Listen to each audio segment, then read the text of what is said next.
When you were watching the SSCP cryptography course, we talked about digital signatures. We talked about them a couple of different ways, and digital signatures are a way of proving that the message came from a particular person. This was part of non-repudiation. That person can't say later that it didn't come from them because it used their certificate, it used their signature to create it. So both it requires authentication and it gives us non-repudiation. What I didn't do though was actually relate it to a set of algorithms or standards, and I just wanted to kind of point a couple of things out. So DSA, which stands for Digital Signature Algorithms, this is for the generation and verification of digital signatures. And the standard that it's under is the Federal Information Processing Standard, FIPS 186. And you'll see documentation out there on this if you start to look it up. And one of the current release of this is FIPS 186-4, which came out in 2013. Now, this is a key generation process that we can do for this, creating both a public and private key pair. You'll remember this from the asymmetrical conversations that we had in the SSCP cryptography course.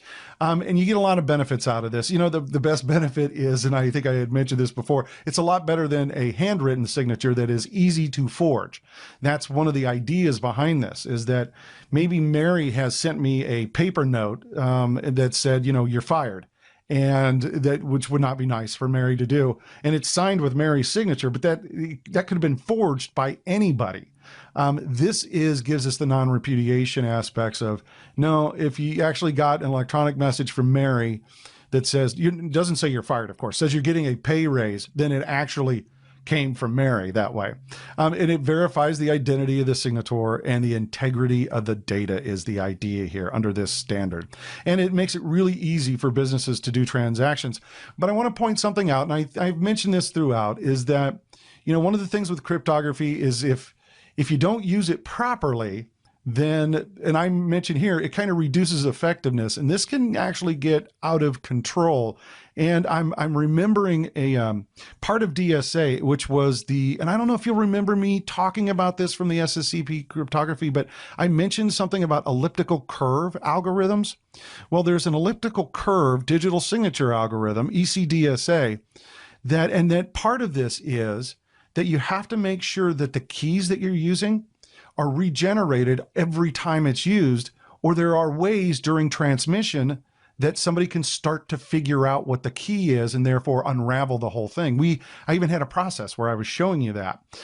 This is very important, and if those keys aren't regenerated properly, then problems happen. And this actually happened with Sony and PlayStation 3.